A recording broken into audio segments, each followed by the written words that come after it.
你们还记不记得你们 STEAM Plus 课程的主题是什么呀 Tiny House。 ？Tiny House。我记得我们当时在上课的时候，我印象最深的还是做了那个集装箱房子的模型。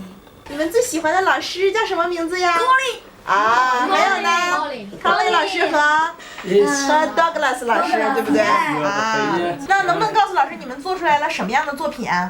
无法用语言描述，做了一个非常精美的集装箱盒子。一个盒子吗？不是，集装箱房子模型。房子里面有什么呀？家具。啊，是你们自己做的吗？家具？是的。啊，全是自己做的。 Can I interrupt? I have still got my tiny house. Yeah, my tiny house that I showed you. My daughter is a teacher. She saw the tiny house that I made with you guys. She thought it was so good, and what you guys had done, that inspired her to do the same at her school. Wow, that's pretty cool. 因为 And 你们 she 做的特别 really 好。 just, I really liked, and she liked, because I showed her some of the detail that you guys had done was absolutely fantastic. Really, really good. But now she is doing it in her class. Colin 老师的女儿也是一个老师，然后呢，因为 Colin 老师在家给你们上课的时候做了一个特别好看的一个 tiny house， 你们还记得吗？是不是 Colin 老师在镜头前面给你们展示过？然后呢，你们也做的特别好，然后呢，都觉得你们做的特别棒，所以他的女儿因为你们做的这个 tiny house 受到了启发，然后呢，他的女儿在这边，因为他也是老师嘛，在这边的学校里边也在讲这个课，因为你们做的特别棒，你开心吗？点赞。上完这个 STEAM Plus 的课程，你们有什么样的感受呢？我觉得就是在平时课的上面，基本上像数学课、语文课，都是有专门的课本的。而在 STEAM 加课程当中，这个 Tiny House 就是主要来考我们的创造力啊，就是想象力啊。我们的图纸也是经过一次次修改。对。虽说是个作业，但是其实自己也是比较有启发的。在我们造这个房子的时候呢，也感觉自己心里呢就感觉像一个设计师一样，想方设法把它弄好。第一天上课的时候，就是一般都是老师讲为主，然后这边就是我们有更多的就是实践的。在学校里，老师规定什么有什么正确的答案，然后呢，这里就是自由发挥、自由创造。这边的课程的话，就是比较综合性，更偏向于生活。能不能跟老师说一说，就是觉得在这个课程里边，你们最大的收获是什么？我觉得收获呢，其实上课不一定要用死板的方式，如果你用一种变通的方式、自由的方式来做，还有可能效果会更好。想问你一个问题，你一开始做这个课程、参与这个课程的时候，会不会有点不习惯？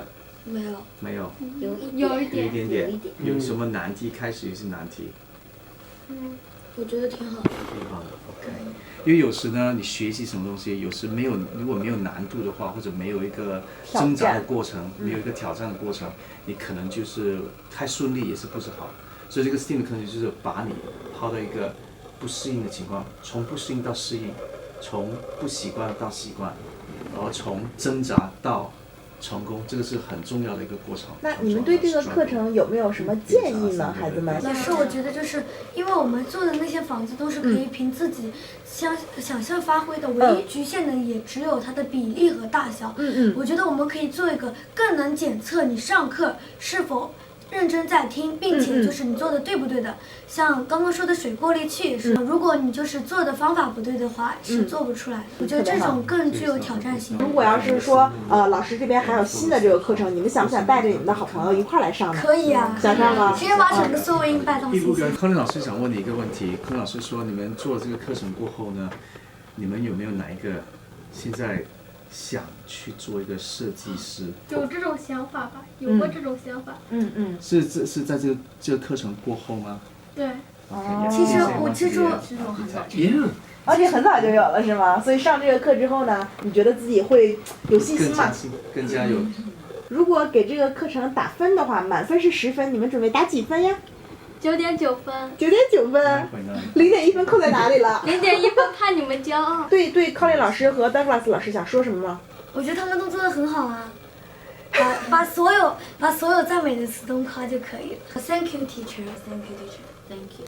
Thank you. You may be studying in your own system in China.